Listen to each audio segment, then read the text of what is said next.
ઓમ નમો નારાયણ. હું અરુણાબેન પી ગોસ્વામી સુરતથી તમારું સ્વાગત કરું છું અરુસ કિચનમાં. આજે આપણે બનાવશું મસાલા પૂરી. મસાલા પૂરી બનાવવા માટે આપણે આ 2 કપ ઘઉંનો લોટ લીધો છે, જે નોર્મલ આપણે રોટલીનો લોટ આવે એ જ. અડધો કપ આપણે ઘઉંનો જાડો લોટ લીધો છે, જે આ કકરો લોટ આપણે આવે ને એ. 3 ચમચી આપણે ચણાનો લોટ લીધો છે, બેસન જે આપણે કહીએ એ. આ આપણે થોડીક કસૂરી મેથી લીધી છે, 2 ચમચી જેટલી. આ આપણે લીલા ધાણા લીધા છે. 4 આપણે કાશ્મીરી લાલ મરચાં આખા લીધા છે, આને આપણે વાટી નાખશું. 1.5 ચમચી આપણે ધાણા જીરું લીધું છે. 1 ચમચી આખું જીરું લીધું છે. થોડીક આપણે હિંગ લીધી છે. અડધી ચમચી આપણે જીરાળું લીધું છે, જે સુરતી જીરાળું આવે એ. આની રેસીપી તમને આપણી ચેનલમાં મળી જશે. આ હળદર લીધી છે આપણે અડધી ચમચી. મીઠું સ્વાદ પ્રમાણે. 1 ચમચી કાશ્મીરી લાલ મરચું. અને તેલ જોશે આપણે, અને પાણી. પહેલાં આપણે મરચાંને વાટી લેવું. આ લાલ એને આપણે કટકા કરીને આ રીતે વાટી લેવું આમાં ખાંડણીમાં. જો તમારે ચીલી ફ્લેક્સ નાખવું હોય તો એ પણ નાખી શકો છો, અને ખાલી લાલ મરચું દળેલું નાખવું હોય તો એ પણ નાખી શકો. આને આપણે કચરું વાટી લેવું આ રીતે કટકા કરીને.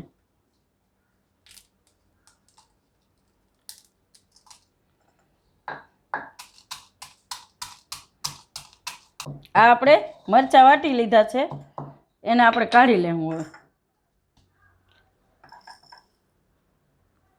આ રીતે આપણે અધકચરા વાટી લીધા છે. હવે આપણે લોટ બાંધી લેશું. પહેલાં આપણે આમાં બધા મસાલા નાખી દેવું. મીઠું નાખશું આપણે સ્વાદ પ્રમાણે. હળદર નાખશું, અને ધાણા જીરું, આ લાલ મરચું, અને હિંગ, જીરાળું.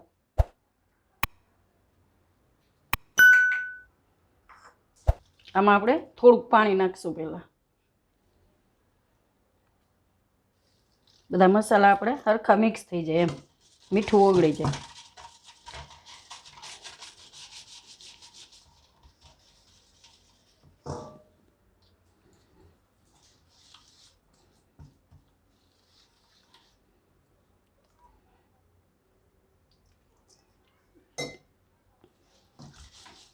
આ રીતે બધા મસાલા આપણે આ રીતે ઓગાળી લેવું.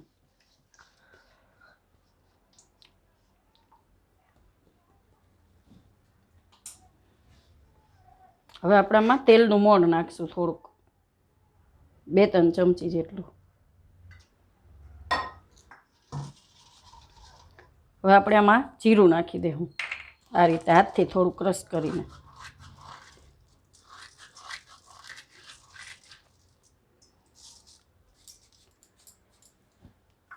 પછી આપણે આ કસૂરી મેથી નાખી દેવું.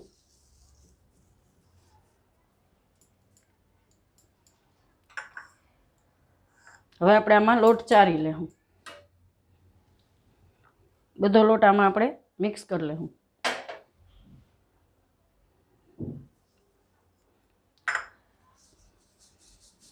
થોડોક જાડો લોટ નાખીએ એટલે પૂરી સરસ થાય છે એમ, ક્રિસ્પી.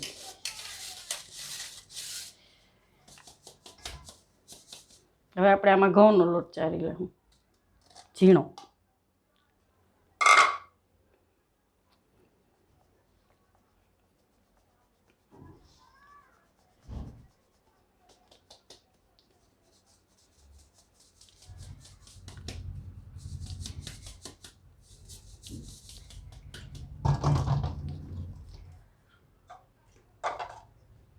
હવે આપણે આમાં લીલા ધાણા નાખી દેવું.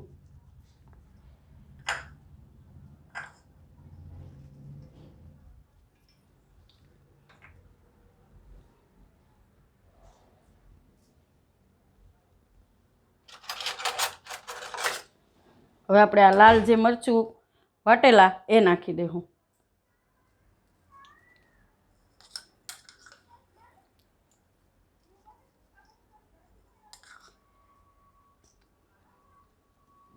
આ આપણે તૈયાર કરી લીધો છે લોટ બધોય.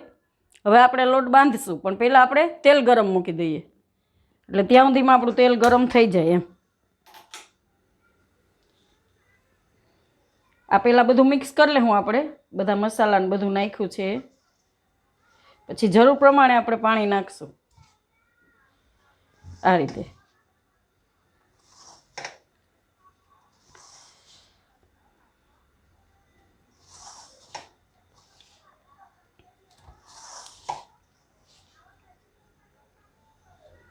આપણે 1 કપ પાણી લીધું છે, જોઈએ એ પ્રમાણે નાખીને આપણે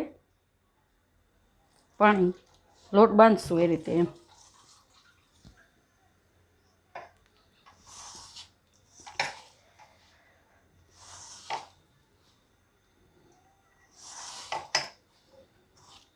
લોટ આપણે બહુ ઢીલો નથી બાંધવાનો, સેજ કઠણ બાંધવાનો છે.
આ રીતનો આપણે સેજ કઠણ લોટ બાંધવાનો.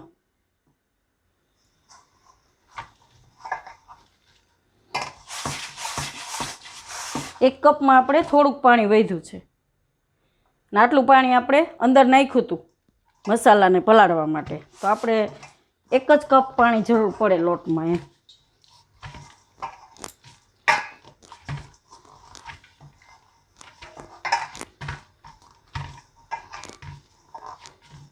અને આપણે સેજ તેલવાળો કરશું.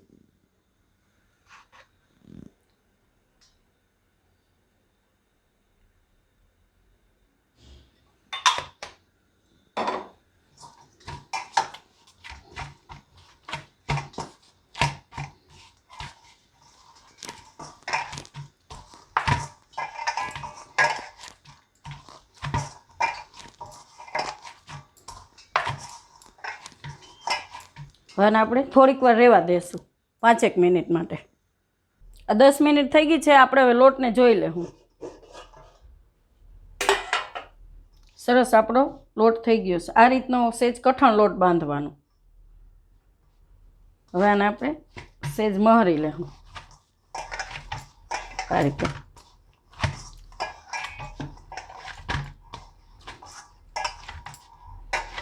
હવે આપણે આમાંથી પૂરી વણી લેશું.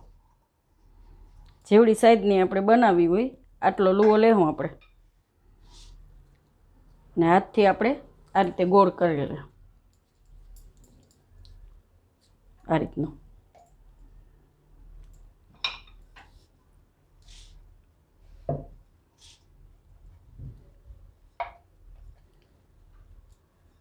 સેજ કઠણ લોટ હોય એટલે આપણે એમાં સરસ આરામથી વણાઈ જાય આ રીતે.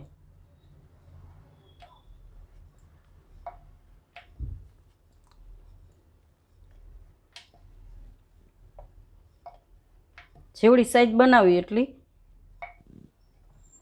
આ રીતની રાખવાની, બહુ પાતળી નહીં ને બહુ જાડી નહીં, મીડિયમ એમ. આ રીતે આપણે વણીને થોડીક રાખી દેવું, પછી આપણે તળી લેવું. આ આપણે આટલી પૂરી વણી લીધી છે. હવે આપણે તેલ જોઈ લેવું સેજ નાખીને. તેલ આપણું ગરમ થઈ ગયું છે. હવે આપણે એમાં તળી લેવું પૂરી.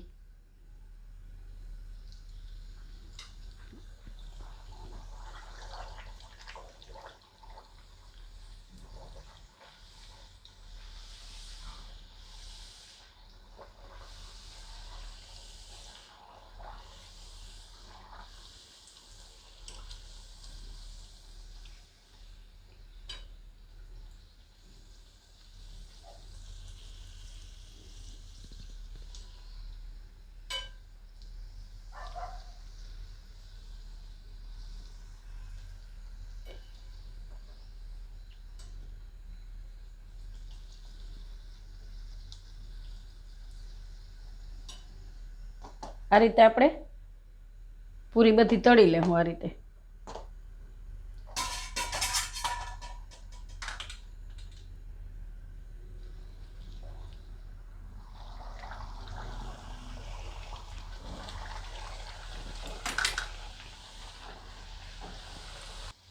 આ રીતે આપણે તેલમાં જેટલી હમાય એ રીતે 2-3 પૂરી નાખીને તળી લેવાની.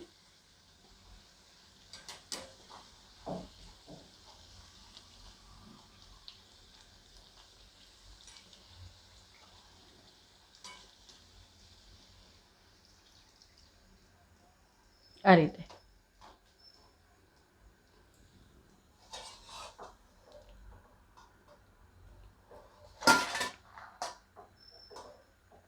આ આપણે પૂરી તળી લીધી છે. હવે આપણે સર્વ કરી લઈશું. જાડો લોટ નાખીએ એટલે અસલ ક્રિસ્પી થાય છે પૂરી. ને આપણે ક્યાંય બહાર જવું હોય તો બનાવીને આપણે ભેગી લઈ જઈ શકીએ એમ.